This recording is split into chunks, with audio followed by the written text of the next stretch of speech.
Hello everyone, good evening. Thanks for joining me in this video. Today is Friday, March 21st, 2025. This particular video is not like the usual video I used to do.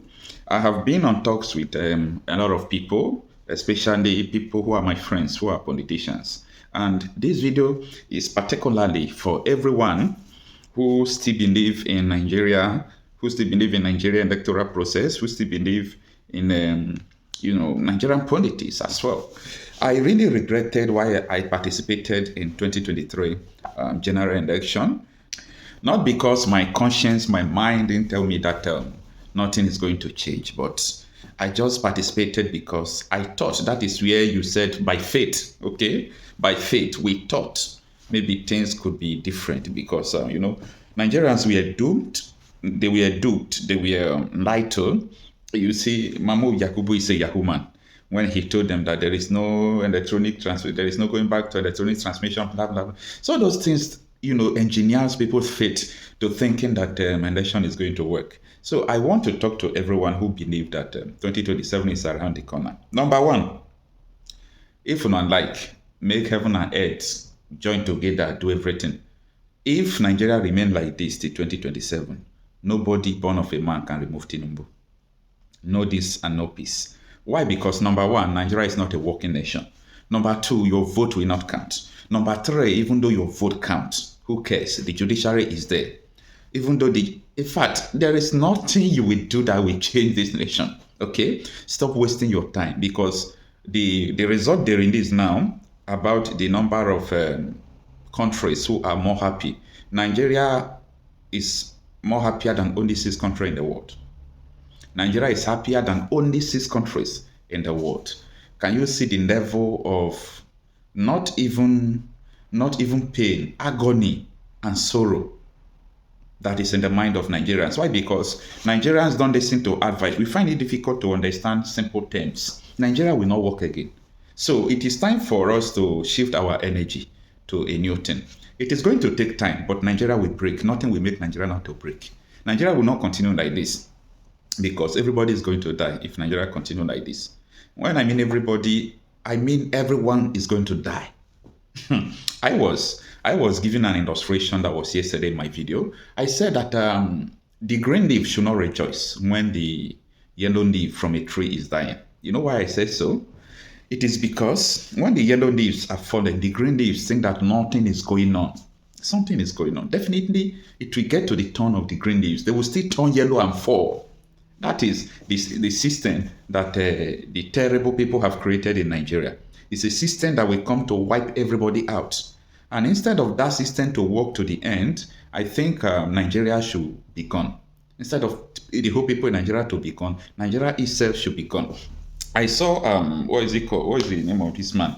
Former Nnamdi Kanu, IPOB, one of the IPOB lawyers. Is it not Ejiofor? Yes. Ejiofor was angry that the Fulani attacks in Igbo.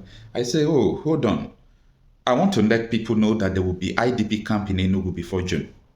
This is what I know, because these people, the kind of sophisticated weapon they have in Enugu's bush, the security operatives knows about what I'm saying. They can't tell me they don't know about this. The Sahara Reporters crew who went to video a place Fulani Sack, the village Fulani Sack in Enugu, they said they were even hearing their noise, their gun, shooting gun up and down. It's their territory, it's their domain. They are happy about that. So this is what we have been into right from time. So from the experience I got, I will tell you that there will be IDP camp in Enugu State before June. In Ibonda, there will be IDP camp. No doubt about that. And this is going to continue until people are fed up. When people are fed up, then they are going to push back. They are going to beg people that they have criticized. A lot of people who saw tomorrow, who knew what could happen today, they started agitating that no, we need our separate country. We need to protect our farms. We need to protect our mothers. We need to do this and do that. The people who can't even see tomorrow, they came against them for their selfish reason. And today, what is happening? Everywhere, everybody is running up and down. Everybody, they run kitty kitty kata kata. Not even in Enugu, not even in Ebonyi, not even in, what is it called, Plateau, Benue, in Delta State, in Edo State, Osun State, Oyo State, Kwara State, including Ekiti State. So this is what we have come to be seen. It is matter of time. There is nothing that will make Nigeria not to break. There is nothing that will make Nigeria not to break. Now, let me face Ijaw people. You see, during the Biafra war, the Calabar and Ijaw people, they played major role.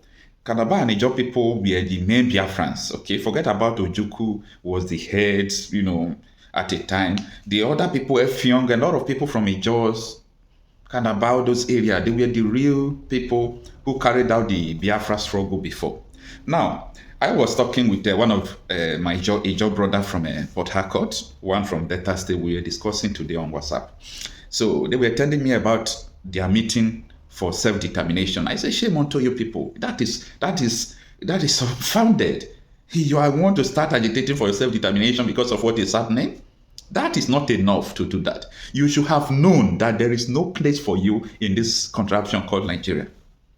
Let me tell you, if Nigeria is working, nobody will come out one day to say, we want this nation to divide. How? What is the reason why?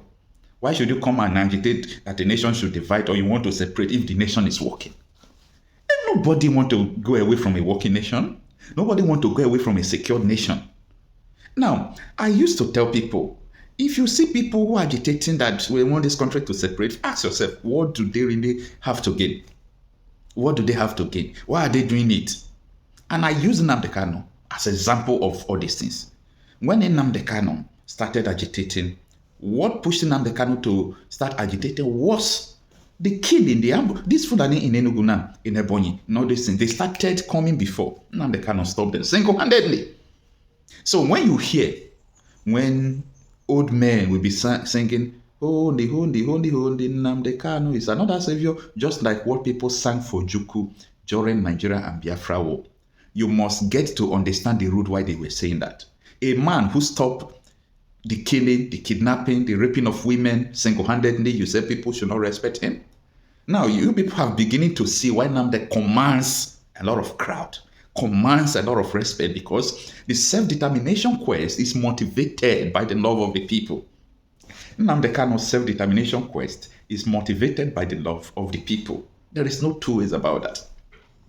Nigeria will never work again. Nigeria has lost capacity to function. Nigeria has been hijacked. Nigeria is now like a court. The Executive Council is a court. The Legislative Council is a court. Judiciary is a court. I am not saying it because I want to say something. No. It is a court now, not a legislation. Because when Tinubu declared state of emergency in Rivers, a lot of people were thinking that, in the Senate floor, people will come there to debate and to do blah, blah, blah. But what happened? Both the Obi people, Atiku people, everybody endorsed it. It's a court. That is how court functions. Once they are aligned to one side, they are aligned to that side. So I pity people who still have hope in Nigeria, democracy, or Nigeria autocratic regime, or kakistocracy, anything you may call it. I pity people who have faith on it. So it is a very dangerous time we have come to see ourselves. But it's a promise. Nigeria is going to break, no matter how long it takes. This thing will not continue like this. The politicians knows the game, the things that are going on. A lot of them chooses money over truth. They choose bribe over truth. They know what is going on. They don't want to say it. Imagine ordinary local government area chairman, a poor boy for that matter, or if he's a man, I don't know, a poor man coming to say that the attacks in Enugu is not Fulani people attack. When the villagers are protesting, crying, they are seeing dead bodies. They are still denying about it. For what reason? For what reason? If not because of corruption, how much is governor's salary? How much is governor's money? How much is local government chairman's money, if not because of corruption? Who are you? So these are the things I have seen, and you might still doubt what I'm saying, today, but may God keep you alive. Next 10 years, you will still remember and say, oh, this guy was right. Just as people are regretting today why they have ever not understand what Nnamdi Kanu was saying, his situation and everything. And today, even in Nnamdi Kanu in detention, people are still praising him. People are still praising him. So let's see the way it goes. Let me know what you think about this. Do you think that there is anything that is going to work in this nation again?